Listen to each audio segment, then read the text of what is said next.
Assalamu alaikum ndugu zetu wa Kristo, Bwana Yesu asifiwe. Kwa mara nyingine tumewaita hapa ili kuweza kulizungumzia jambo la kuakhiri kwa mara ya pili uchaguzi wa kaunti ya Mombasa, ikiwa baadhi ya kaunti na maeneo kadhaa mengine ya bunge.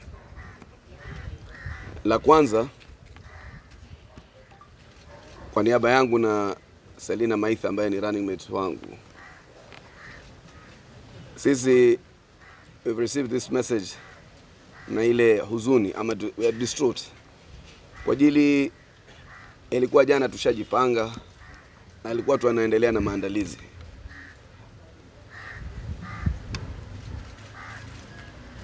Haiwezekani kila kumbakia siku moja, siku tatu. It is very draining, very involving, mentally, psychologically, physically, emotionally, resource-wise. Muna create a wave of anxiety, muna create gossip and innuendos. I think Mombasa needs to get over and done with the elections. Although I was just discussing with our team, we've never been subjected to this level of anguish.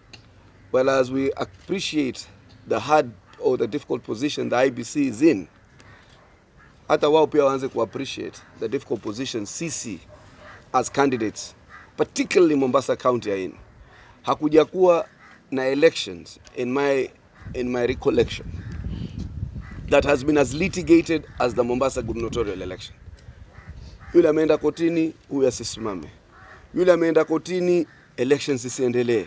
Huyu ameenda kotini, sijui msiwe gazetted. Huyu ameenda kotini, sijui msiwekewe sijui print, zisiwe ballots zisiwe printed. It has been no fault of ours. Mwisho twajipanga tarehe 8. Tarehe 8, sio tarehe 6, sio tarehe 7, tarehe 8. Tunajipanga election, mara tu tuambiwa sijui ballot zimekorogana. Tunajipanga nyingine, watu washajimobilize, tushaita mikutano, tuko tayari. Watuambia ati sijui kulikuwa na hichi na hichi na hichi na hichi, umeakhiri elections. I think it's becoming a little too draining. The anxiety is too much. Anakivui bana Chebukati, I know you guys arrange elections and then you tally them. Sisi tuko hapa kila siku na raia. Kila siku muna procrastinate. Haiwezekani. Mimi nakuomba, as while appreciating the challenges ume outline, step forward. Step forward. If you have stepped forward to declare the results of the presidential elections, you must muster the courage and step forward. Kweli watu wenu wampigwa pale na men in black. We sympathize and we will investigate fully the murder of some of the IEBC officials, and I believe justice will be done. But also do justice and right for us. It's becoming too engaging. It's becoming too draining. Watu wa Mombasa hawa wanataka mageuzi yao. Kwa hivyo sisi tunamomba Wafula Chebukati, hata election inaokuja ya Kenya ni tarehe 10 August 2027. Tunaijua. You can't postpone the elections to our further notice. You must give us a date.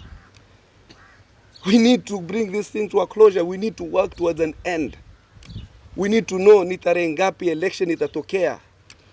You can't publish a statement to say to a date that is going to be communicated.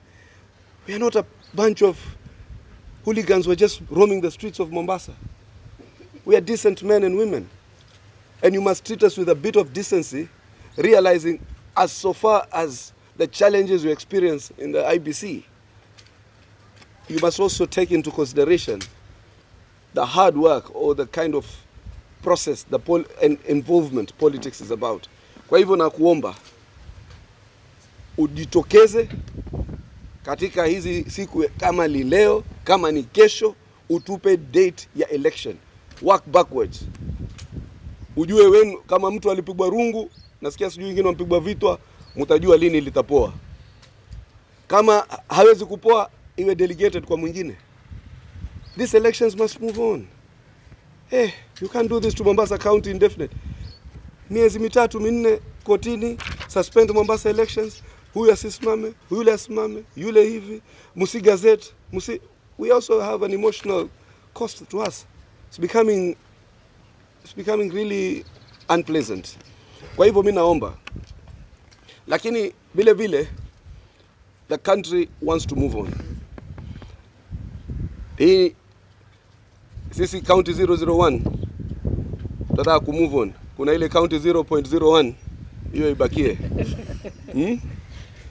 County 001 ndio sisi. Na kuna ile county ya Katerina na 0.01. Hiyo wale wanataka kwenda mahakama. I highly doubt any man or woman in his right mind will nullify an election over the Chirera, whatever it is, allegation that are baseless, point to somebody who's wanting intellectually, has no sense of even mathematics, you know, a very opaque individual in terms of her mind. So to Monamwomba, in fact, if Chirera has relatives, please imagine the relatives of this poor young lady who's been exposed to this destruction, to get her away from this continued public humiliation by people who mean no good for her. They have put her in a spot that these are major issues of trying to subvert democracy, that eventually there are those who might ask that they pay a very heavy price legally and constitutionally. And she might just be destroyed for the rest of her professional life. So with greatest sympathy, I ask anybody who knows her, who family of hers, to just please save her from Katerina. You know, the mathematics is wrong, the language is wrong, the intentions are wrong, the intended breach of the Constitution is wrong. I believe in the next 2 weeks or 3 weeks, the country will move on. The country does not need an election anymore. The election was free, fair, and verifiable. It was all in the public portal. As they said, it needed a simple calculator, and you knew the winner. Anything else is hogwash. Kwa hivyo na mimi hapa Mombasa pia, let's remain calm. We have finished the national elections. We already know the winner. In the next 2 to 3 weeks, inshallah, by God's grace, we'll have a new president. The conversation now shifts to Mombasa. Tulete ukombozi hapa sasa. Sisi si project ya mtu. Tumejisimamisha wenyewe. Wale ambao wanataka kudefend maslahi yao will go all out. But I'm asking all of you also to stand vigilant, and we also need to go all out on election day. Wale ambao wataweza kujitolea wakati wa campaign tujitolee. Lakini most important ni wale watajitolea wanakuja katika ballot stations ama polling stations siku ya election day. Ndugu zetu waliopigia kila mrengo, sisi safari hii sasa the conversation now is Mombasa. Baina mimi na yeye project, mnajua ni nani ako na uwezo, ako na nia, ako na njia na ako na imani ya kuweza kuregesha mageuzi ndani ya Mombasa na kuleta yale mabadiliko ambayo tunayataka. Na mwisho nataka kuwapatia fikra ambayo Deputy President alinipa jana kwa ufuasi wetu wa UDA na kwa Wakenya kwa ujumla. Kwamba tunajua tulidhulumika sana katika haya miaka 2-3. Tunajua sisi watu wa UDA Kenya Kwanza tulidhalilishwa sana na idara za usalama, national security apparatus, public administration. Nataka kuwapatia mwito kutoka Deputy President ambaye atakuwa rais wa Kenya, President elect. Hakuna kisasi kinalipwa. Kwa vile sasa inaonekana tuko katika njia ya kupata serikali, hakuna kurushia watu maneno, hakuna kujipiga kifua, hatutotumia security wala public administration. Polisi ya Kenya kuumiza wengine. Polisi wa Kenya siku ya election, lindeni usalama wa kila mtu. Sisi si Abu Joho, we have a bit of brains, we have more brains. Hatuwezi kutumia ati ende akatumia polisi na ndugu zake na watu vijana wale anawalipa 1,000 kwa siku kuumiza wenzao. Sisi tuna akili, sisi si wezi, si hatujachukua port, si hatujachukua CFS, si hatujachukua mali ya wa Kenya.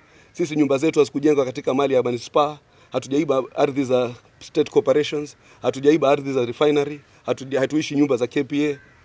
Sisi we live a decent life. We have nothing to fear.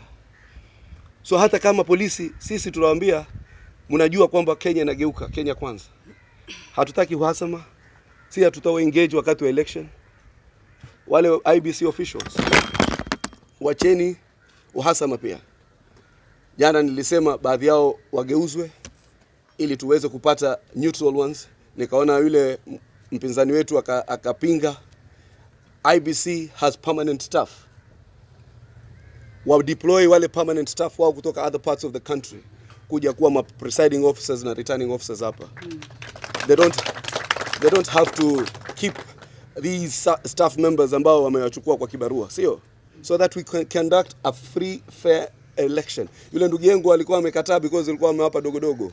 Simuliona katika baadhi ya runinga asema anataka wale waendelee. My brother, mambo si yale tena. Your time is up. Mlidhulumu watu sana, lakini wewe muangalie sisi. Mungu ametupa fikra kwamba tutapata nguvu. Na tumeambiwa na kiongozi wetu, don't abuse it. Hatutotumia polisi siku ya election. Hatutotumia public administration siku ya election. Hatutotumia violence siku ya election. Na tutazuia bribery siku ya election. Hatutokubali pia mtu kuhonga watu. Nyinyi MCAs naambiwa juzi kwa mwajipanga, mliochaguliwa, mulete voter bribery. Ole wenu mkijaribu kuleta hiyo voter bribery. Tunataka watu wa Mombasa wende kwa hiari yao wapige kura. So wewe kama ni police commandant, wewe kama ni OCS, wewe kama ni OCPD, from the Kenya Kwanza government, you have nothing to fear. Hatutokutumia vibaya, hatutokuambia uende wafurushe wenzetu, hatutokuambia upige mtu. Sisi tutakufanya mambo professionally na sisi tutalinda wa Kenya. Kama jana mliambiwa simu zenu hazitosikizwa, usalama wenu uko sawa sawa, you have nothing to fear. Saido sijui kina nani sijui anzoea kuharas watu na kuhakikishia sasa hivi ukipiga mtu utaingia ndani. Hakuna tena ujinga katika hii Mombasa. We have to take a smooth transition, wa Kenya wapate haki zao, wapate Mombasa ile wanaoitaka. Kwa hiyo mengi, wacha pia nimpatie fursa Deputy Governor aseme moja ama mawili. Sorry. Asante sana Governor. Jambo. Nashukuru Mungu kwa wale wote ambao wanafanyika. Kila jambo utendeka kwa wema wa Mungu. Lakini panapo wema wa Mungu, pia mwanadamu unapoomba, unasema unataka kufanyika nini. Chairman Chebukati, tunakuomba tu kwa unyenyekevu. Haya mambo ya uchaguzi kwa haya maeneo ambayo yamebaki, tumalizane tu nayo ili maisha ya kawaida yaendelee. Maisha ya watu wa Mombasa na kwengineko yamefungika. Watu wa Mombasa wanahitaji mageuzi, wanahitaji kuendelea na maisha, lakini si kuendelea na wale ambao wamekuwa katika miaka 10. Wanahitaji watu wapya, watu ambao wako na maono, watu ambao wanataka kuleta mageuzi katika Mombasa hii. Tumeona wale wapinzani wetu kutokea juzi wakienda kila mahali, wakipeana pesa kwa zile familia ambazo hazijiwezi, wakipeana unga na wanahonga ili wapigiwe kura. Tunasema ya kwamba watu wa Mombasa wamerevuka. Wanahitaji mageuzi. Peaneni unga, peaneni pesa, watu watakula. Siku ile tutaambiwa na Chairman Chebukati kwa na wakati wa kupiga kura watu wanahitaji mageuzi. Tunaomba watu wa Mombasa tuwe na moyo mtulivu, zaidi ya yote tuombe. Wale commissioners ambao wamepata dhiki wakati ule wa kutangazwa kwa ushindi, matokeo, tunawatakieni afueni haraka. Lakini tunataka kumalizana na hili jambo haraka, kwa sababu maisha yetu yamefungika sana. Tunahitaji tu kuendelea. County assemblies nyingi saa hizi zinajiunda. Mombasa tumeweka katika mafungo. Tunahitaji kufunguka. Tunaita wale vijana wote ambao saa hizi wanakuwa recruited kuwa goons kwa wakati ule wa uchaguzi. Wacheni huo mchezo. Tunajua opponents jana wali recruit youth. Na si hata administration hawajui, wanajua. Si tunasema tu tunahitaji elections za amani. Hatuendi kwa vita. Tunaenda kuchagua viongozi ambao wataleta mageuzi katika Mombasa hii. Watainua maisha ya wananchi. Wataleta hii Mombasa kuwa Mombasa ya kila mmoja. Sio Mombasa ya matajiri, sio Mombasa ya watu binafsi. Mombasa iwe Mombasa ya kila mtu. Tufungue uchumi, maisha yaendelee. Watoto warudi shule na wasome. Haya mambo ya kuwa tutakuwa kila wakati tunasema hii Mombasa, chukua pesa hii tuchague, halafu tunaingia pale, inakuwa sasa tumepatiana watu kazi na itarudi pale pale kwa familia. Tumechoka. Tunasema tu hii Mombasa tunataka kuirudisha kwa mikono ya mwananchi, na mageuzi ndio tunayahitaji. Tunawaita nyinyi nyote wana wa Mombasa, sahihi tutulie. Na tunasema Mheshimiwa Chebukati, sahihi nakuita Mheshimiwa Chairman Chebukati, tupatie tu siku ambayo ni ya karibu sana, hili jambo lituondokee, ili tuwe na maono ya watu wa Mombasa, tuendelee mbele. President atakapoapishwa, poti yetu siku ile akimaliza tu siku ya pili, poti yetu inarudi tayari na tunafunguka kila mahali. Tunasema tunahitaji siku ya karibu ili maisha yaendelee. Asanteni sana. Asante sana. Iko swala au swali lolote? So anyway, kumalizia, ule uchaguzi ndani ya Mombasa ambao uko na umuhimu kabisa ni uchaguzi wa ugavana. Manake watu zaidi wanataka kumfurusha huyu project na wale masters wake, na hii familia ambayo imepora uchumi na kudhalilisha watu ndani ya Mombasa. Kwa hivyo tunasema uharakishwe kabisa. Na la mwisho, kwa wale watu ambao tulikuwa nao katika hii election, wale ambao baadhi ambao walikuwa katika ule mrengo mwingine, mimi ni kuwaomba kama vile nilivyoomba hapo awali. Huu ni mjadala sasa wa Mombasa, na nyinyi wenyewe mnajua baina mimi na project, mtukiweka katika mizani, mnajua nani ako na utendakazi na ataweza kuwatekelezea yale matarajio na yale mageuzi ambayo tunayatafuta. Mimi niko na imani kwamba ingekuwa huu, na nimesikia baadhi ya wapinzani wenzetu wakisema wanataka kwenda kotini, na sisi tunaomba Mungu hiyo koti ikubali hiyo tarehe 23. Manake huu ni uchaguzi twenda kushinda na 80%. Hatuna sababu yoyote sisi kutotaka kwenda uchaguzi tarehe 23. Kwa hivyo ikiwezekana koti ikisema iendelee tarehe 28 kama 23, kama margin si 80%, basi sijui utayarudi TikTok wewe mpaka sauti ikukolee, ikauke. Kwa hiyo mengi nawashukuru sana, na nawatakia siku ya kheri na weekend njema inayofuata katika siku 2-3. Na tutatoa campaign program yetu. Mmepatiwa fikra hati campaign, hakuna campaign program. Ilikuwa tuko na campaign program kuanzia leo. Ilikuwa leo tuko Likoni, tuingie Mvita, alafu tulikuwa tuje hapa tufanye mkutano na baadhi ya sectors. Kesho ilikuwa tuonane na baadhi za jamii wa Kisii na wanani na nini. Kwa hivyo sisi kampeni yetu itaendelea. Na pia watu wa mabillboard walikuwa wamenikataza, wameniandikia billboard ziko tutaweka.